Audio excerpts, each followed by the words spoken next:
बिस्मिल्लाहिर्रहमानिर्रहीम अस्सलामुअलैकुम। आज की इस वीडियो में हम डिस्कस करेंगे ट्रेड डिस्काउंट कि ट्रेड डिस्काउंट से क्या मुराद है और आप कैसे ट्रेड डिस्काउंट को कैलकुलेट कर सकते हैं। तो वीडियो को स्टार्ट करने से पहले अगर आपने हमारे चैनल को सब्सक्राइब नहीं किया जल्दी से सब्सक्राइब कर ले और साथ में बेल आइकन भी प्रेस कर दे ताकि आपको हमारी लेटेस्ट वीडियो की नोटिफिकेशन मिलती रहे। तो वीडियो स्टार्ट करते हैं। Eight the time of selling goods the manufacturer or wholesaler allow retailers such a discount concession। यानी जो ट्रेड डिस्काउंट है ये मैन्युफैक्चरर या होलसेलर जो है रिटेलर्स को चीज़ें बेचते वक्त अलाउ करते हैं। अब ये है क्या, it is allowed at a certain percentage of the listed or catalogue price. अब ये जो आपको ट्रेड डिस्काउंट अलाउड किया जाता है ये एक मखसूस परसेंटेज होती है, स्पेसिफिक परसेंटेज होती है जो कि लिस्टेड प्राइस या कैटलॉग प्राइस होती है उस पर अलाउ किया जाता है। फॉर एग्जाम्पल, अब हम इसको एक एग्जाम्पल से डिस्कस करते हैं। The list price of the goods is ₹30,000। अब हमारे पास जो लिस्ट प्राइस है वो है 30,000 रुपये and the whole seller allow a trade discount of 10% on the listed price to the retailer. अब जो होल सेलर है उसने रिटेलर को 10% ट्रेड डिस्काउंट अलाउ कर दिया है लिस्ट प्राइस पे कि जो इस प्रोडक्ट की लिस्ट प्राइस है उस पर आपको 10% डिस्काउंट मिलेगा। तो इस डिस्काउंट को हम ट्रेड डिस्काउंट कहेंगे। It means the net price of goods is ₹27,000, 30,000 minus 3,000। अब देखें आपके पास जो इसकी प्राइस आएगी वो आएगी आपके पास 27,000। अब इसकी कैलकुलेशन किस तरह की गई है, अब देखिए आपके पास 30,000 लिस्ट प्राइस है।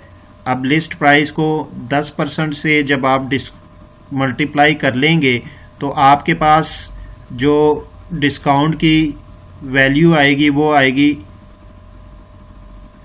3,000 रुपये। अब 30,000 में से जब आप 3,000 रुपये माइनस कर लेंगे तो आपके पास जो वैल्यू आएगी वो 27,000।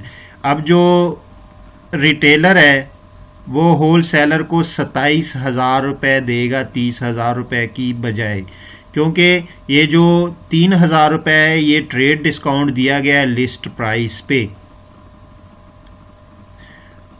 The trade discount enable the retailer to sell goods at the listed price and the customers can be sure about the fair price of the goods।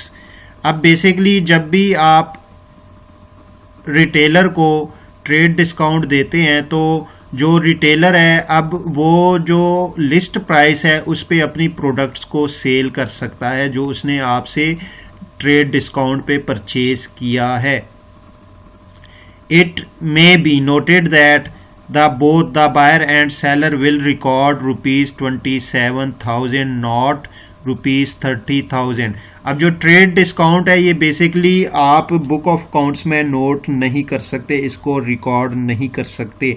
जो लिस्टेड प्राइस पे डिस्काउंट दिया जाता है उसको आप कभी भी बुक्स ऑफ अकाउंट्स में रिकॉर्ड नहीं करेंगे, बल्कि जितनी पेमेंट जो बायर ने दी है और जितनी पेमेंट जो सेलर ने रिसीव की है नेट अमाउंट को रिकॉर्ड किया जाएगा। अब जिस तरह हमारे पास यहाँ पे 27,000 है यानी बायर ने 27,000 दिए हैं और जो सेलर है उसने 27,000 रिसीव किया, तो ये जो 27,000 है इसको वो बुक्स ऑफ अकाउंट्स में रिकॉर्ड करेंगे। In other words trade discount is not recorded in the book of accounts, यानी दूसरे अल्फाज में जो ट्रेड डिस्काउंट है उसको आप बुक ऑफ अकाउंट्स में रिकॉर्ड नहीं करेंगे। Thus discount is allowed by manufacturer और wholesaler at the time of sellings good to retailer as a deductions from the list price or catalogue price is called trade discount. अब जो manufacturer या whole seller जब भी retailer को list price पे कोई concession कोई deduction करता है तो उसे आप जो है ट्रेड डिस्काउंट कहेंगे। अब इस ट्रेड डिस्काउंट को कहीं पे भी रिकॉर्ड नहीं किया जाएगा बुक ऑफ अकाउंट्स में। तो ये हमारे पास ट्रेड डिस्काउंट की डेफिनेशन और जो आप इसकी इस तरह कैलकुलेशन कर सकते हैं।